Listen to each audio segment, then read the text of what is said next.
বাবা, তোর যদি কিছু জানার থাকে জেনে নে। আপনার কোয়ালিফিকেশন কি? আমি বিকম কমপ্লিট করেছি। ও কলেজের টপার, গোল্ড মেডেলও পেয়েছে ও। আচ্ছা, আপনি কত দূর লেখাপড়া করেছেন? আমি তো ক্লাস 12 পাস। আসলে ব্যাপারটা তার বেশি পড়াশোনা আমার দ্বারা হয়নি। আমার পুরো সময়টাই বডি বিল্ডিং এ চলে যেত। মনে হয় জিমে অনেক পরিশ্রম করো।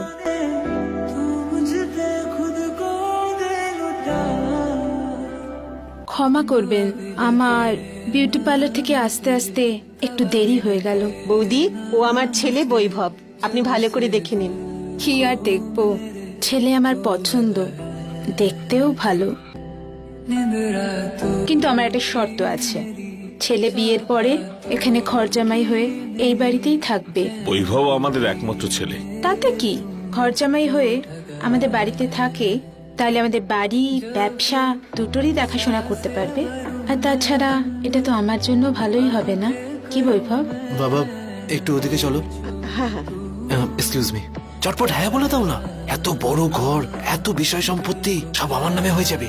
আর এদিকে ওরা আমাকে পণ দিতেও রাজি আছে। দিদি, আমরা এই সম্বন্ধে রাজি। দিদি, আমাদের বাবা মা ভেবেচিন্তেই বিয়েটা দিয়েছে। বিয়ে করার সিদ্ধান্তটা মায়ের। তার মানে উনি জামাইবাবুর মধ্যে তেমন কিছু দেখেছে? গিয়ে ঘুমিয়ে পড়। পাক্কা? হ্যাঁ, যা বলছি তো, এটা আমাদেরই তো বাড়ি। ঠিক আছে, বাই।